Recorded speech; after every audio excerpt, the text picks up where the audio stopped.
They bury the cities. They fake the maps. But the hardest evidence to destroy is the truth held in the minds of the people who survived. When you cannot tell the truth directly, you hide it in plain sight. You hide it in fiction. This is the ultimate cover-up of the 19th century, the literary code. The books you read as simple adventure stories, the fantastic journeys, the exploration of impossible worlds, the mysterious underground civilizations were not fantasy. They were the encoded history of the Tartarian collapse, written by the most famous minds of the era who dared to breach the silence. The cabal who controlled the world knew these writers had the access and the influence, so they sanctioned their fiction as a controlled way to process the trauma. These writers did not invent their concepts. They were exposed to tangible proof. We will reveal the ultimate suppressed artifact that inspired these stories, a technological marvel of the 19th century that was immediately mislabeled as a mere toy to hide its true purpose as a Tartarian communication device. This documentary will decode the secret messages hidden in the works of Jules Verne, Mark Twain, and others, proving their books are historical documents.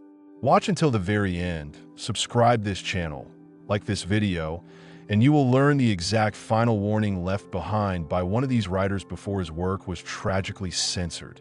The conspiracy begins on the pages of the greatest literary minds. Why did Jules Verne's novels, written at the height of the 19th century's industrial boom, focus obsessively on subterranean worlds, advanced aerial machines, and colossal, forgotten empires? Historians claim he was a visionary. We claim he was a recorder. His works, like Journey to the Center of the Earth and 20,000 Leagues Under the Sea, are not predictions of the future. They are coded descriptions of the Tartarian world that survived the mud flood by retreating beneath the surface. The same civilization we proved exists beyond the ice wall. The cabal allowed these stories to be published because they functioned as a psychological release valve. The public could read about a powerful, technologically superior world in the Earth's interior and dismiss it as science fiction.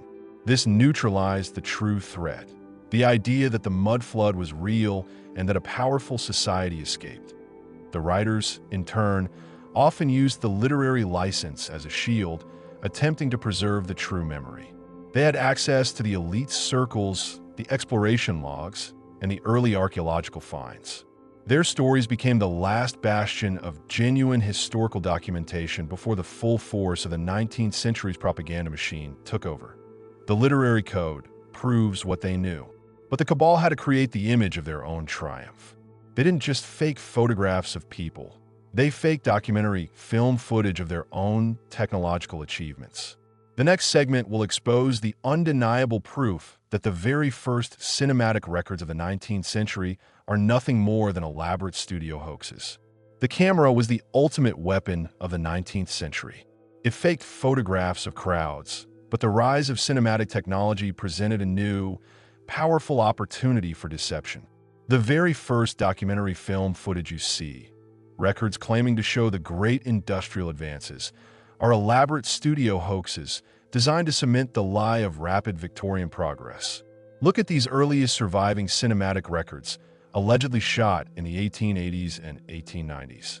The scenes are often incredibly clean, perfectly composed, and shot with lighting that defies the primitive electric capabilities of the time.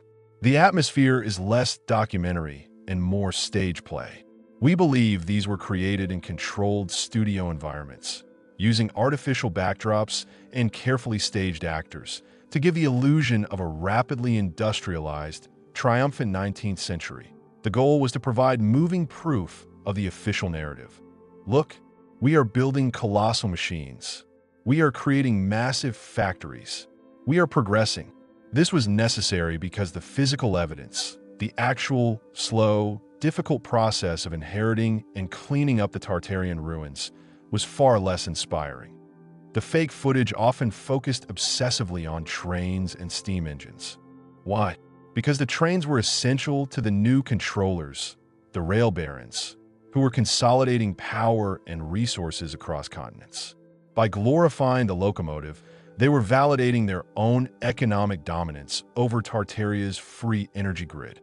They needed to convince the resettled population that the heavy, controlled, metered technology, trains, was superior to the clean, ambient technology of the past. Forensic analysis of these early films shows inconsistencies in shadows, repetitive background movement, and costume continuity errors that reveal the studio environment. This wasn't accidental poor filmmaking.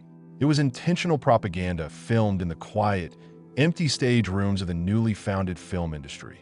The creation of the first documentary film footage was the final step in replacing the truth with a total, moving visual lie. It marked the moment the controllers fully mastered the fabrication of reality. The films lied about the technology, but the writers told the truth. Mark Twain, a master of irony and satire, often traveled the world and had access to high circles. His seemingly fictional travels are, in fact, coded reports about the remains of the Tartarian infrastructure he witnessed. The next segment will decode the hidden message in his most famous work that we look now to Mark Twain, a writer whose wit and sarcasm were unmatched. Twain's journey narratives, often presented as travelogues mixed with satirical observation, are actually a coded report on the collapse of Tartaria and the grotesque nature of the 19th century cover-up. Twain's travels often take him to grand, ancient ruins, monuments of colossal scale that he describes with a mix of awe and sardonic skepticism. His works consistently highlight the discrepancy between the alleged capabilities of the past inhabitants and the magnificent ruins they left behind. He constantly questioned the official historical explanations for massive engineering feats that we believe that Twain, having witnessed the ongoing mud flood excavations and the absurd claims of the Victorian elite, used his literary voice to document the hypocrisy. His satirical descriptions of primitive people being credited with monumental works are a thinly veiled critique of the official history that minimized Tartaria's builders while exaggerating the achievements of the current regime. More chillingly, Twain's works often feature themes of identity loss, switched places, and mistaken origins. These themes are not just narrative devices. They are direct references to the post-mud flood phenomenon. The surviving population was indeed switched into the massive, ready-made cities, forced to assume the identity of the pioneers who supposedly built them. Twain's works served as a publicly accessible archive of the truth. His popularity and classification as a humorist gave him a shield. By couching the truth in satire, he ensured the controllers would dismiss his observations as harmless jokes, while those with eyes to see would recognize the precise descriptions of Tartarian ruins and the absurdity of the 19th century narrative. The writers encoded the truth, but the cabal had to create new, false artifacts to replace the real ones. The next segment reveals the systematic planting of primitive tools into newly excavated Tartarian ruins. This was done to poison the historical record and discredit the true builders. The giants, once and for all. If the writers were encoding the past, then the artifacts they saw must have been truly baffling. We move now to one of the strangest archaeological finds of the 19th century, a perfectly preserved, massive, ancient time-measuring device found deep within a buried city. This artifact, often described as the Great Chronometer, was a huge brass and crystal mechanism recovered from a mud flood excavation site in the 1880s. Its internal workings were impossibly complex, featuring interlocking gears and crystalline components that suggested an understanding of physics far beyond the Victorian era. The device was mislabeled as a ceremonial clock or a giant astrolabe, but its true function was a Tartarian time-mapping device. It was used not just to measure linear time, but potentially to track cyclical history or even to monitor the gravitational and cosmic forces that governed their free energy system. Its presence in the ruins confirms that the Tartarians had a deep, non-linear understanding of history and the cosmos. The cabal immediately recognized the danger of the device. If the public realized the previous civilization could track history in a non-linear way, they might realize that the mud flood was a predictable event, not a random catastrophe. The device was seized, and its public existence was suppressed, leaving behind only vague museum records about an unusual bronze mechanism. The existence of such a device validates the idea of the Epoch Reset. Tartaria was a civilization that saw history not as a line, but as a series of repeating cycles, a cycle that the 19th century controllers desperately tried to break, establishing their new, false, linear narrative. The chronometer proved the cyclical nature of the collapse. The chronometer was a technological truth bomb, but the writers used another method, the faked interview. We reveal the single, most famous interview given by a great American writer. An interview that contained a chilling confession about the true identity of the Earth's controllers, hidden under the guise of an anecdote. The next segment decodes this final, terrifying literary message. The greatest minds of the 19th century were often forced to operate under threat. But one major American writer, in a famous public interview, managed to slip a final, chilling confession about the true nature of the Earth's controllers, disguised as a common, humorous anecdote. The anecdote, widely published and accepted as a simple piece of wit, tells the story of an entity, often a child or a simple man, who claims to own and control everything visible, despite being small and seemingly insignificant. The writer uses this metaphor to describe the transnational oligarchy that seized power after the mud flood. The confession is this: the controllers are small. They are scaled to the 19th century man, not the giant. They are not the creators of the wealth, but the claimants, those who happen to survive the reset and seize control of the inherited system. By framing this confession as a joke, the writer managed to pass on the final truth about the new ruling class. They are not legitimate inheritors. They are imposters. This literary confession is the ultimate act of defiance.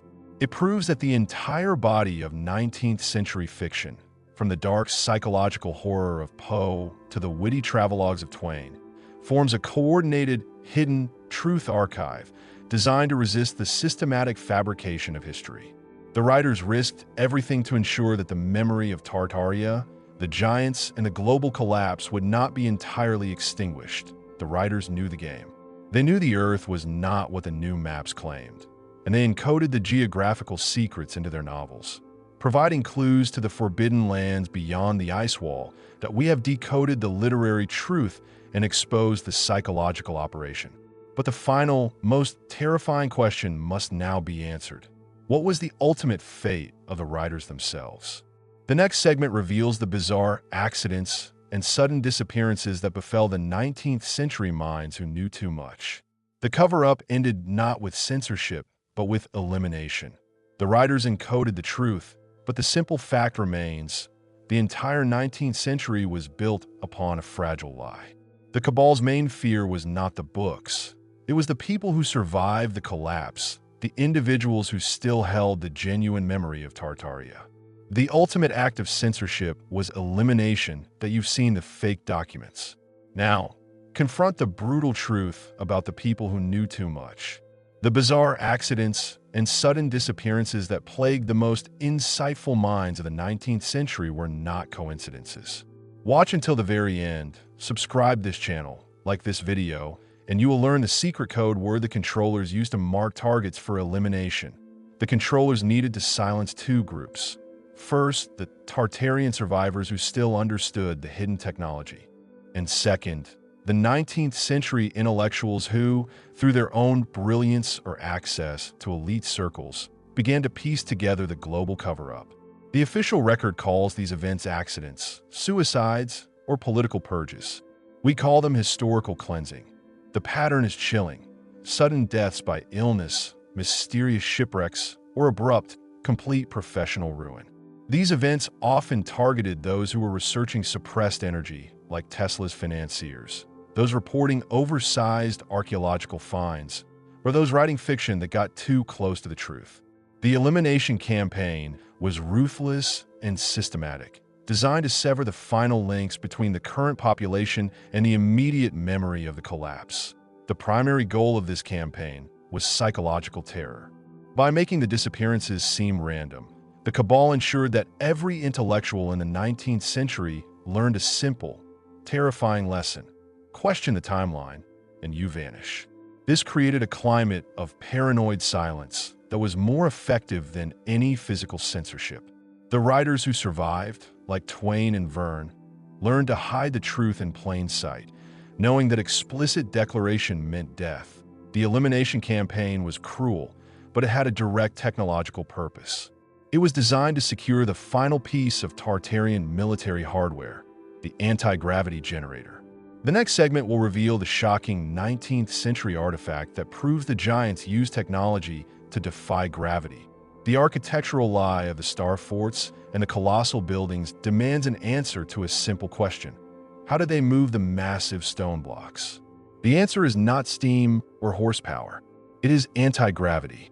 And a single artifact recovered during the 19th century provides proof of this technology. We are talking about the floating disc, a highly polished metal disc approximately 2 feet in diameter, recovered from a deep excavation site in the 1880s. The official record labels it a piece of industrial scrap or a large decorative plate. Its true purpose was the core component of a portable anti-gravity generator. The artifact is composed of a unique alloy that cannot be replicated by current metallurgical standards. Furthermore, laboratory analysis, conducted secretly by private researchers, shows the disc possesses a strange, non-magnetic field and trace elements of conductive materials arranged in a precise geometric pattern. This pattern suggests that when activated by a free energy source, like the ether core from Video 2, the disc could create a localized field of reduced gravity. This technology explains everything. The speed of Tartarian construction, the massive scale of their walls, and the precision placement of 20-ton lintels. The giants didn't lift the stones with cranes. They used these generators to make the stones weightless. The Cabal seized this artifact because it posed an existential threat. If the secret of anti-gravity were known, the entire foundation of 19th century industry, based on heavy machinery, rail transport, and expensive lifting techniques, would collapse. The floating disc was hidden not because it was old, but because it was too advanced, offering a shortcut to progress that the new rulers were determined to deny the world.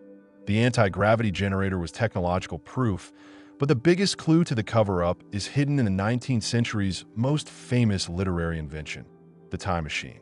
The next segment reveals how the invention of the time travel narrative was an intentional psychological tool to manage the population's memory of the time shift caused by the collapse. The greatest psychological manipulation of the 19th century was the creation of the time machine narrative. When you read about time travel in the literature of the era, you are not reading fantasy. You are engaging with the Cabal's psychological weapon to manage the population's memory of the Great Reset. The mud flood caused a massive historical rupture, a sudden end to one civilization and the start of another. The survivors experienced a radical, disorienting time shift. Everything they knew was gone, and the new timeline felt completely fabricated. The literary invention of the time machine, a device that can move backward and forward, served as a crucial anchor. By framing the idea of a shift in history as a thrilling, impossible work of fiction, the Cabal helped neutralize the trauma of the actual event. The message was subtle. If time travel were possible, you would read about it in a book like this. It's not real, so your memories of a vanished, superior past are just delusions. Writers like H.G. Wells, whether knowingly or unknowingly, participated in this psychological operation. Their works made the idea of a radical historical break safe for the public to consume. It allowed people to process the trauma of the Great Reset without ever accepting it as historical fact. The time machine became the ultimate metaphor for the historical lie, a way to explain the radical change in the timeline without ever admitting that the 19th century was merely the start of a new, compromised cycle. This narrative was essential for instilling the new, linear view of progress required for the industrial age. The idea of progress dictates that the future is always better than the past. The existence of Tartaria, a superior past, threatened that core belief. The time machine helped bury the memory of the Golden Age. The literary code was psychological, but the fake documentary evidence was visual. The next segment will expose the chilling truth about the fake footage of the very first airplane flights in the early 20th century. This deception was necessary to hide the existence of a superior Tartarian aerial fleet. Just as the earliest documentary films lied about industrial growth, the supposed dawn of aviation was a massive visual hoax. The famous photographs and film footage of the first flights in the early 1900s were essential lies, created to hide the terrifying reality that the Tartarian civilization possessed a superior aerial fleet. The official story of the first flight is one of crude, struggling ingenuity. But look at the evidence. The sudden, coordinated appearance of aircraft technology across several nations suggests a singular, shared knowledge source: the recovered Tartarian designs. The fake flights were necessary because the controllers knew that the Tartarian survivors, operating from the forbidden zones, possessed silent, highly advanced aerial vehicles, the aerial anomalies we discussed in video 2. If the public saw these sophisticated craft, they would realize the massive lie of the 19th century's slow, painful progress in aviation. The solution was to stage the beginning. They showcased crude, fragile, loud contraptions that seemed to barely fly. This established a false narrative of humble beginnings, effectively normalizing the slow, controlled rollout of flight technology and providing an official explanation for any strange aerial sightings reported by the public. The fake footage created a believable, primitive origin story for flight, ensuring that the true, anti-gravity-based aerial technology of the giants remained suppressed. The photographic evidence of these early flights often shows inconsistencies in balance, shadowing, and flight dynamics that suggest studio trickery and careful editing. The visual record was manipulated to make the technology look primitive and controllable. The final, most dangerous artifact found by the 19th century elite was the Tartarian communication crystal.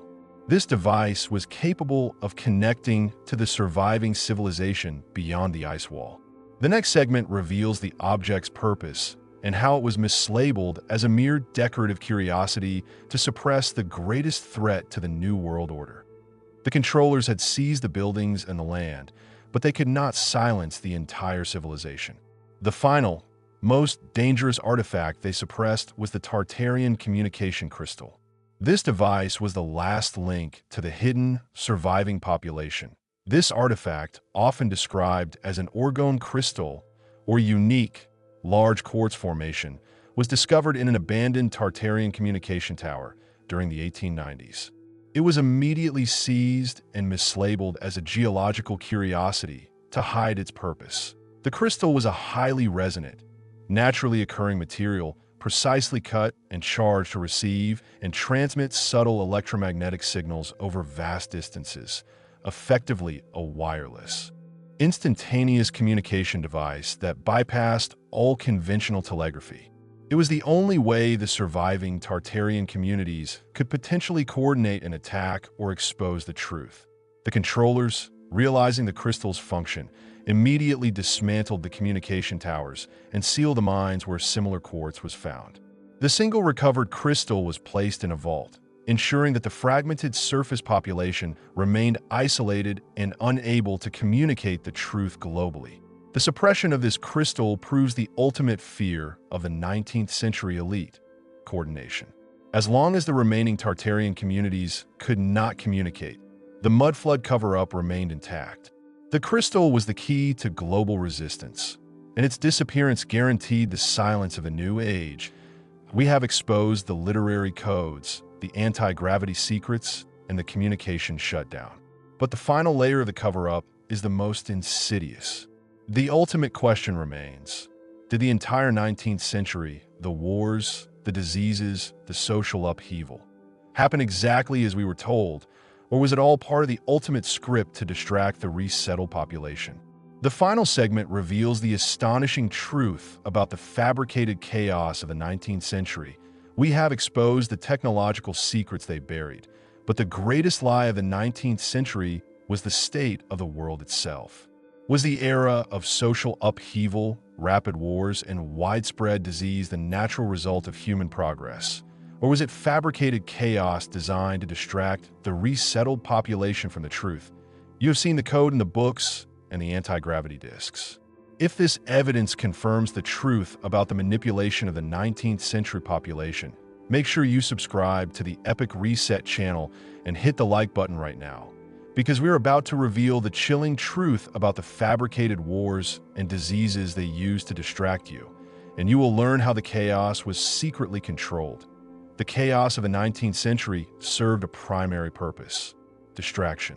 While the general population was focused on short, brutal wars, local epidemics, and economic turmoil, the controllers were systematically seizing the massive infrastructure left by Tartaria, destroying free energy assets, and rewriting the archives.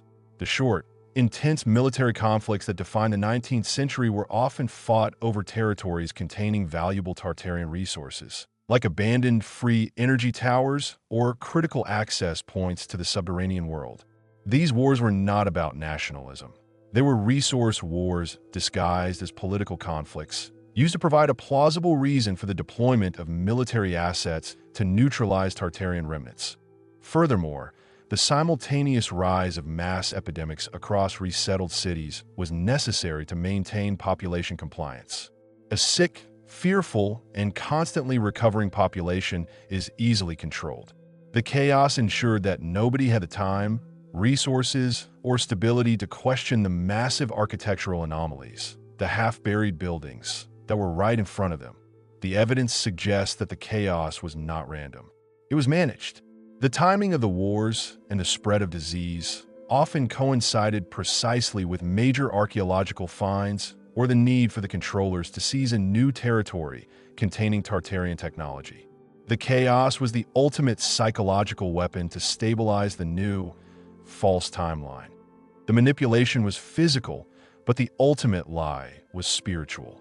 The next segment will reveal how the 19th century elite co-opted ancient symbols and spiritual practices, like alchemy, to give the public the illusion of deep, esoteric knowledge while simultaneously hiding the true scientific power of Tartaria. The controllers understood that the superior technology of Tartaria, free energy, anti-gravity, looked like magic to the primitive 19th century mind. To hide the scientific basis of this technology, they deployed the ultimate spiritual deception, the rebranding of Tartarian science as esoteric mysticism. The 19th century saw a massive surge in interest in ancient practices like alchemy, theosophy, and spiritualism. This was not a coincidence. This was a direct, calculated move by the Cabal to neutralize Tartarian scientific knowledge. Look at the symbols used in alchemy: the merging of elements, the use of geometric precision, the pursuit of the philosopher's stone. These symbols are a corrupted reflection of the actual Tartarian science. The philosopher's stone was not about turning lead into gold. It was likely a metaphor for the ether core, the device that provided perpetual energy and stability, that be why encouraging the masses to chase the spiritual and mythological meaning of these concepts. The controllers ensured that no serious academic or engineer would ever pursue the real, scientific application of Tartarian knowledge. They separated the technology from the science, making the powerful secrets seem like harmless, obsolete superstition. The most damning proof is the destruction of libraries containing genuine scientific texts on ether physics and non-conventional energy. The Great Fire of the 19th century library was necessary to eliminate the legitimate textbooks, leaving only the esoteric, coded versions of alchemy and mysticism behind. The lie ensured that generations would look for magic instead of physics. The spiritual deception was deep, but the most powerful evidence of the cover-up is found in the final, forbidden documentary footage. The next segment reveals the shocking truth about the fake footage of the polar explorers that includes a visual cue, a subtle signal. Left behind by one of the film technicians who knew the truth, we return to the fake documentary footage of the polar expeditions, the supposed proof that the Arctic was sealed and empty. These films were studio-staged, using painted backdrops and controlled lighting. But within one famous, widely circulated piece of expedition footage, an anonymous technician managed to leave a final, visual confession. The footage, allegedly shot during a polar trek in the late 19th century, shows the explorer planting a flag on a seemingly desolate ice plain. Upon frame-by-frame forensic analysis, a subtle, impossible detail is visible in the background: a tiny, perfectly formed stone archway, visible for only 4 frames. This archway is identical to the massive Tartarian-style gate described in the suppressed diary. This was not a mistake. This was a deliberate leak by a remorseful cameraman or technician who was forced to participate in the photographic hoax. They were signaling the truth. The terrain is not empty, and the Tartarian gate exists, hidden just beyond the frame of the official narrative. The archway is a message of defiance. It proves that despite the immense pressure of the cabal, not every soul involved in the cover-up was silent. They used the very tools of the deception, the film and the camera, to encode the truth. The subtle nature of the detail ensured that the cabal's censors would miss it during the initial review, but that it would remain for later generations with eyes to see. The existence of this secret frame confirms that the entire narrative of the polar exploration in the 19th century was a massive visual theater designed to maintain the psychological boundary around the forbidden territories where the Tartarian civilization survived. The visual confession is chilling, but the ultimate vulnerability of the controllers lies in the simplicity of their operation. The final segment reveals the single, easily accessible archive document that was overlooked by the censors, a document that provides the full, undeniable proof of the entire global cover-up. The controllers of the 19th century were meticulous, but they were not perfect. In their haste to rewrite the maps, burn the books, and eliminate the giants, they left behind one single, easily accessible archive document that proves the entire global cover-up was centrally coordinated. This document, often misfiled or dismissed as a routine administrative ledger, is a transnational inventory list dating from the late 1880s. It details the movement of vast quantities of resources, specifically identical, newly forged copper spires, high-grade limestone, and uniform sedimentary earth, between independent nations across multiple continents. The official explanation is that this was simply international trade for infrastructure repair. But the inventory is chillingly specific. 1. Identical materials. The same, uniquely formulated limestone used to repair Tartarian facades was shipped to Chicago, Paris, and Sydney simultaneously. 2. Mud as a commodity. The document lists large quantities of processed geological ballast, a technical term for the fine, uniform mud residue of the mud flood, being distributed to fill in abandoned excavations. This ledger is the smoking gun of centralized control. It proves that the independent efforts to rebuild cities, repair facades, and fill in the buried floors were not independent at all. It was a single, massive, coordinated effort managed by the same global financial network that stood to gain from the collapse of the free energy Tartarian world. The inventory proves the lie of nationalism and independent progress in the 19th century. It reveals that the world was and remains under the operational control of a single, non-governmental entity dedicated to maintaining the cover-up. This document, easily accessed if you know where to look, is the final, undisputed proof that the Great Reset was a conspiracy, not a catastrophe. The inventory proves the coordination. The only question that remains is the ultimate motivation. The final segment reveals the single, chilling philosophy held by the men who seized power in the 19th century, a belief system that justified the global genocide and the systematic suppression of the truth. We uncover the ultimate philosophical lie that we have revealed the literary code, the anti-gravity secrets, the fake footage, and the document proving total global coordination. The 19th century was a lie built on the ruins of a superior civilization. The final truth is not about machines or maps. It is about the philosophy that enabled the controllers to justify the global genocide, the suppression of free energy, and the enslavement of the resettled population. The philosophical lie was the concept of controlled scarcity. The controllers, primarily the emerging financial and industrial oligarchs, believed that limitless energy and decentralized knowledge, Tartaria's system, led to global instability and prevented true centralized power. Their core belief was that humanity must be controlled through scarcity. Scarcity of energy, scarcity of information, and scarcity of freedom. The mud flood gave them the opportunity to replace a world of abundance with a system of control based on metered, carbon-based energy and a carefully managed, linear timeline. They believed they were saving humanity from its own destructive potential by assuming total authority. The revelation of this philosophical lie is the most critical truth of the Epoch Reset. It proves that the conflict is not historical. It is continuous.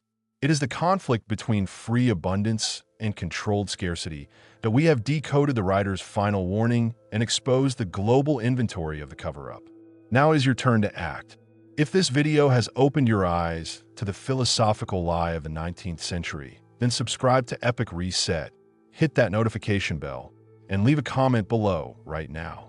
Tell us, which writer, Jules Verne or Mark Twain, left behind the most dangerous secret? And do you believe the philosophy of controlled scarcity is still the primary driving force behind the global systems we live under today?